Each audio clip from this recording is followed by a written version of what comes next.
Welcome to Daily Life in the Past. Here, we explore how ordinary people lived before modern technology and comfort shaped everyday life. If you enjoy learning about the past, feel free to leave a comment and let us know where you are watching from. And if you would like to support the channel, a like or subscription is always appreciated.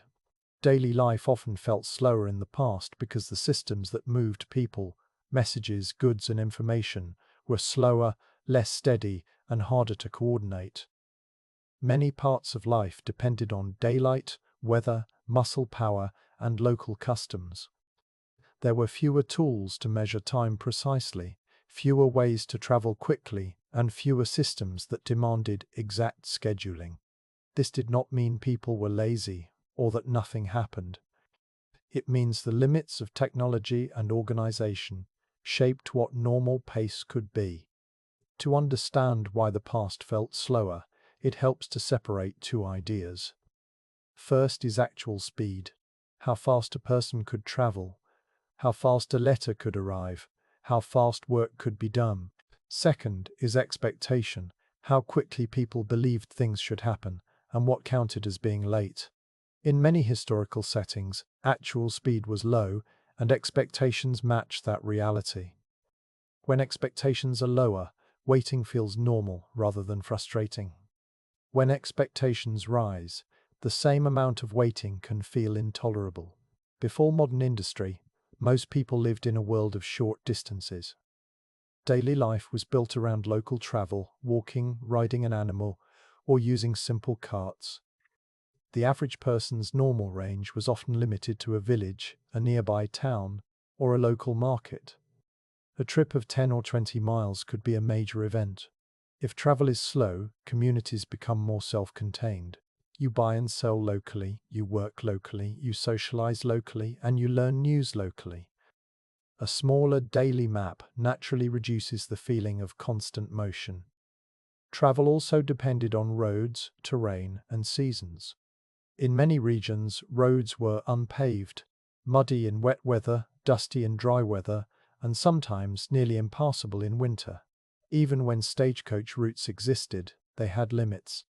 Stagecoaches in the late 1700s often averaged about 5 miles per hour, with typical daily distances around a few dozen miles, depending on roads and stops. As roads improved, schedule speeds could rise, but travel still required many hours and careful planning. When a journey takes days instead of hours, people plan fewer trips.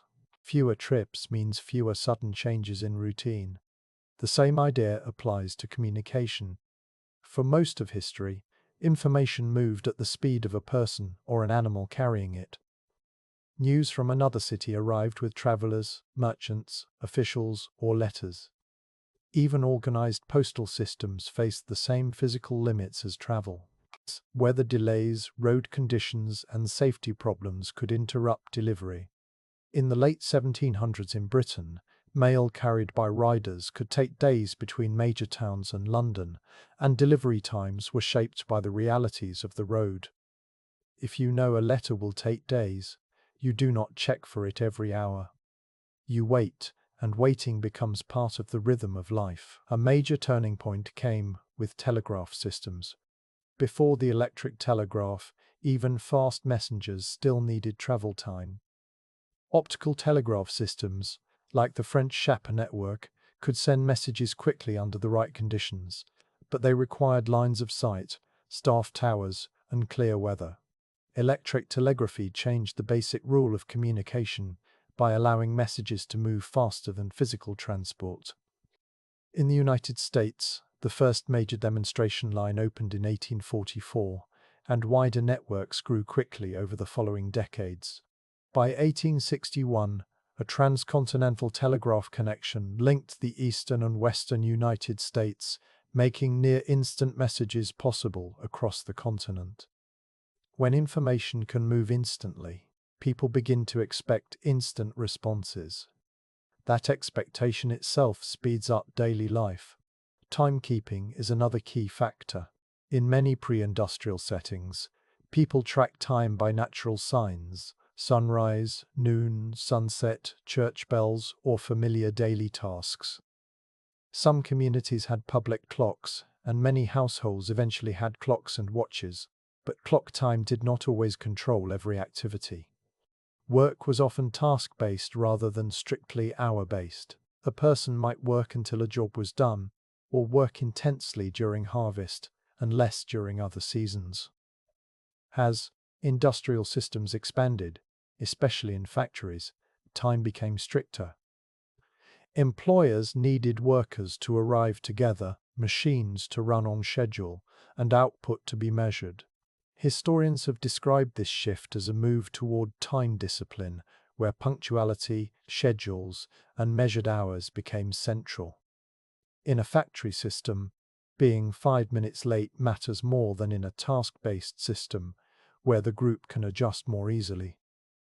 Once hours become money in a direct and measured way, the day feels faster, more divided, and less flexible. Even the meaning of the same time changed. For much of history, towns kept local time based on the sun. Noon was when the sun was highest in that location, which varies by longitude. That difference did not matter much when travel was slow and train schedules did not exist. But railroads created a new problem. Fast travel across long distances made local times confusing and sometimes dangerous. In North America, railroads adopted coordinated time zones in 1883 to standardize scheduling.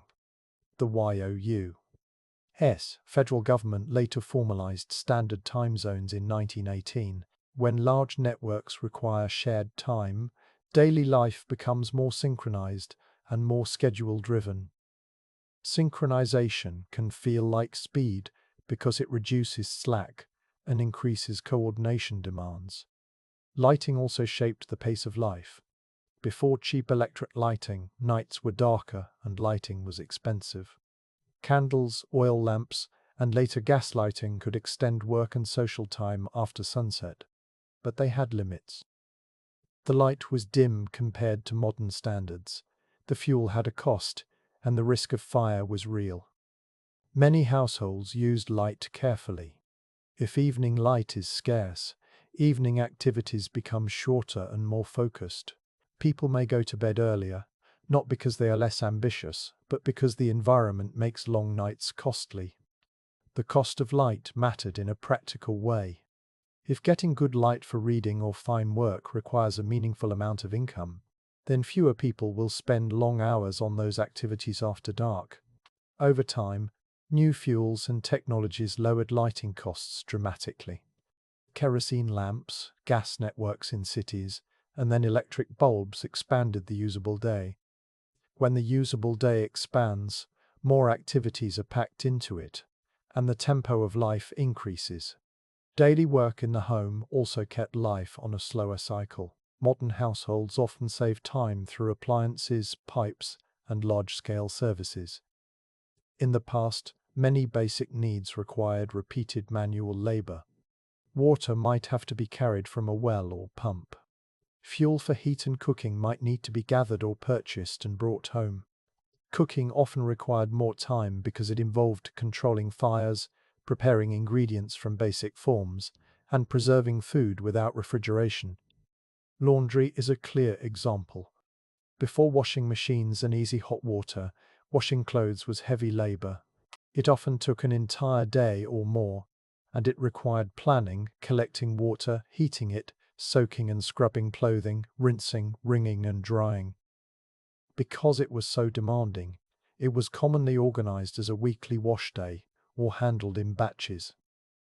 When chores require full-day blocks, the week becomes structured by cycles rather than quick, repeated microtasks. Food storage also influenced daily routines. Before electric refrigeration, many people relied on cool cellars, salting, smoking, drying, and pickling. In cities, ice boxes and ice delivery became common in the 1800s and early 1900s, but that still required a supply chain and careful use. Without long-lasting refrigeration, shopping and food preparation often followed a tighter rhythm. with more frequent trips for fresh items and more seasonal preservation work. Seasonal cycles made the year feel slower because major efforts were concentrated in certain months: planting, harvesting, preserving, repairing, and preparing for winter. This brings up an important point. Older life was often slower in one sense and more intense in another. Agricultural communities could be calm in winter and extremely demanding during harvest. Fishing communities could have long waiting periods and then urgent bursts when conditions were right.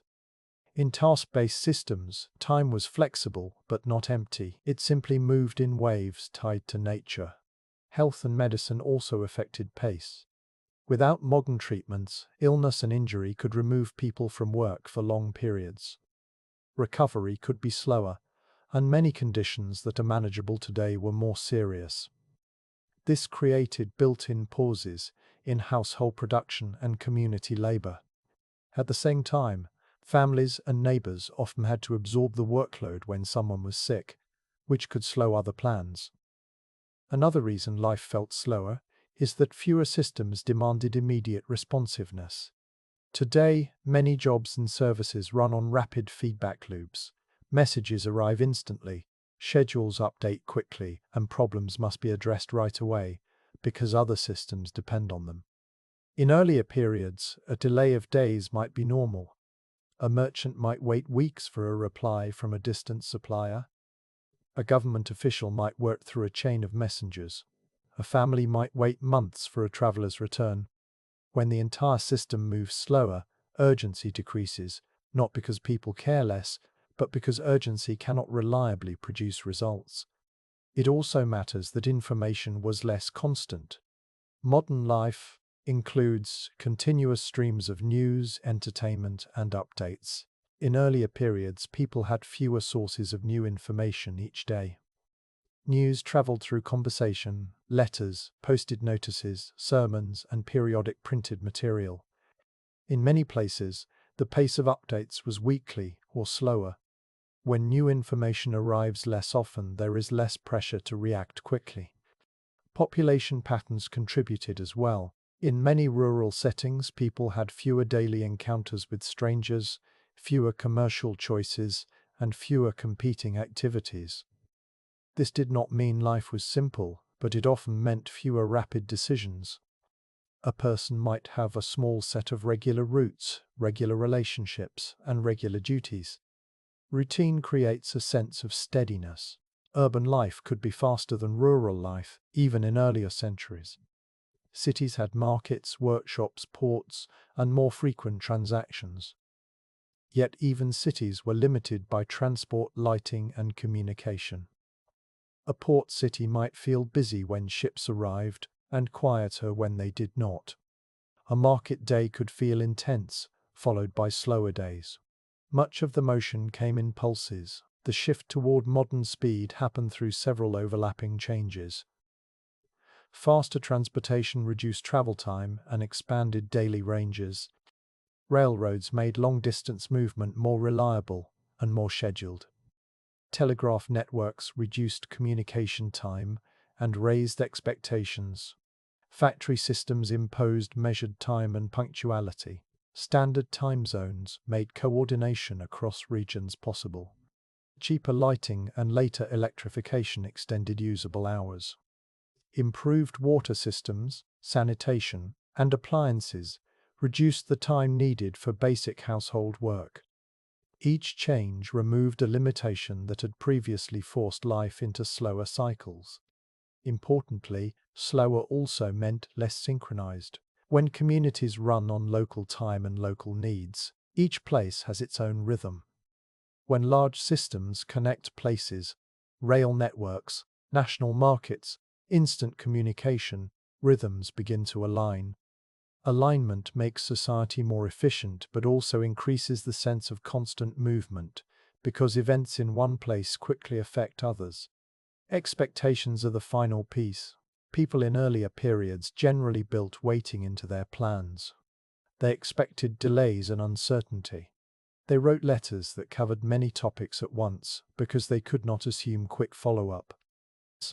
They stored food and supplies because they could not rely on immediate replacement. They treated travel as a project, not an errand. When the world changes so that responses can be immediate, people begin to treat delays as problems rather than normal conditions.